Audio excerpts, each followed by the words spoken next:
This video is sponsored by OneFootball. If you need a new football app on your phone, OneFootball is the place to go.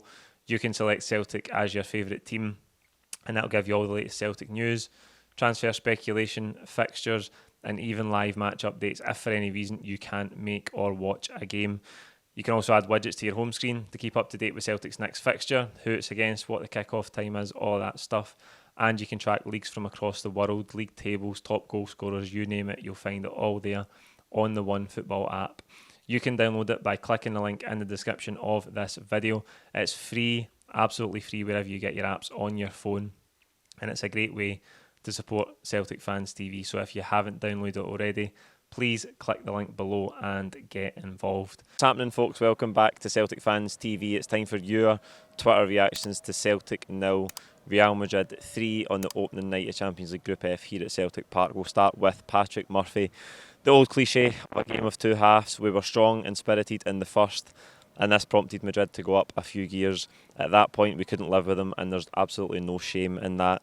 Leipzig and Shakhtar are the big ones, and the team did us proud tonight. I totally agree with that assessment. I thought for the first 50, 60 minutes, we were right there with Real Madrid, and the big question tonight was, could we make a game of it? And we did that for an hour. You could argue we did it for the whole game, but Real Madrid did pull away in that last 25, 30 minutes, showed their quality. They showed their quality all night, but I was really, really pleased with what I've seen for Celtic and encouraged for what's to come in this Champions League group stage, because in that opening 45 minutes in particular, we played our football. The manager talks about playing our football all the time, and it's most difficult to do that on that stage against that opponent, but we did it. We played out for the back at times. We watched some really nice interchanges on the edge of the Real Madrid box. We had the better chances in the game in the first half. Callum McGregor smacks the post. He's about an inch or two from making it 1-0 to Celtic. Liel Abada has a good chance, one-on-one, cutting in for the right-hand side with Thibaut Courtois, kind of rushes it, hits it straight at the keeper. Hatate hits a good strike. There was openings for us in the game, and as I say, we gave Real Madrid a game, particularly in that first half, and we edged the chances. It was so encouraging to see some brilliant individual performances. I thought Rio Hatate showed that he belongs at that level, and there's so much growth to come from him, as there is with a lot of these guys, because it was their first exposure to Champions League football, and I think they did us proud tonight. You can see at the end the how united the crowd is. The atmosphere was brilliant all night, but most of us stayed to the end, applauded the team, sang the manager's name, because we know that we're on a journey under Ange Postecoglou, and incrementally we can improve and gradually compete more and more at this level, and tonight there was plenty of encouraging signs. Hannah Sparkle, so proud of this team. Throughout the first half we proved that we belong in the top competition in Europe. Very optimistic for the rest of the group, and think that we can definitely take second place. Really interested to see that Shakhtar won 4-1 away at Leipzig tonight. Leipzig don't look in great shape at all. They lost 4-0 at Frankfurt at the weekend. 4-1 at home to Shakhtar tonight. I think the group is wide open, but that game away in Warsaw against Shakhtar Donetsk next week is absolutely massive for us. We've got 2 away games now, Shakhtar and then Leipzig, and you feel we have to take points from them, win at least one of them if we're going to go on and challenge to get into that last 16.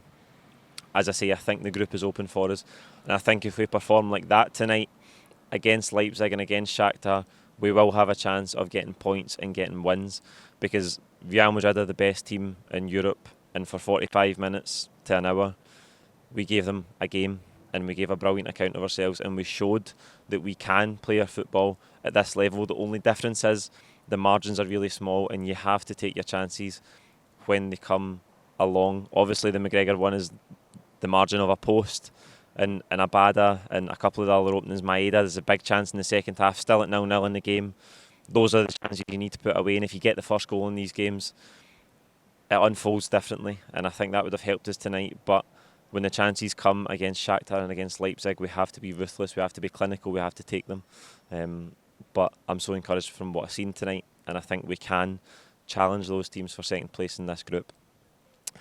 Ewan Buxton couldn't be prouder of the team. We went right at them and we were the better team in the first half. Had we taken our chances and our luck been a little different, we could have been talking about a very different game. Special shout out to Jens. They targeted his side, but he was immense. I thought Moritz Jens was another individual who did himself credit tonight. I think for 60 minutes he was really, really good, defended well, some great tackles. His positioning was really good. I thought the positioning and the shape of the team, the whole team in the first half was really good. Restricted Real Madrid. That one chance for Vinicius where Joe Hart makes a good save at his feet. You can tell Real Madrid from minute one, they didn't really get too flustered by the atmosphere. Maybe one or two players. Militao didn't look like he fancied it. With Yakimakis chasing him into the channels, knocked out for a throw-in once or twice.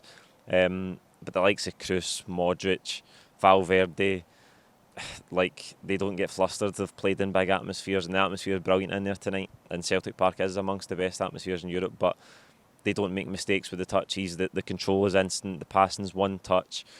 They read the game so well. That's why they're the European champions. It's why they're the best team in Europe, and that's why they had too much for us tonight, but there's absolutely no shame in that. We'll finish with Paul. Really proud of the effort from the players tonight. Gave it their all. Did have some really good chances in the first half, but just wasn't to be, unfortunately. No matter what the scoreline would have ended up tonight, there was no shame in losing to the European champions. You can see the consensus tonight is that the fans are proud of what the players performed like against a team of Real Madrid's level. Okay, we know that we have to be more ruthless when we get the chances, but I think everyone across the board is encouraged and proud of what they've seen. And I think the scenes at the end, the singing, the backing of the support, staying to the end and really showing appreciation for the team's performance shows that there's more to come from this team at this level. And listen, the games are coming around quickly. We go to Warsaw next week to face Shakhtar, as I say. That's a massive game. We'll take a good travelling support. We'll be there. I can't wait for it. But that is a big game in the group, and hopefully we can get points from it. That's it for Twitter reactions. Like this video, comment with your own thoughts below. Don't forget to subscribe if you haven't already. We're over 36,000 now, closing down towards 40. The quicker we can get there, the better. We'll be back towards the end of the week with build up to the home game here against Livingston on Saturday. Thank you.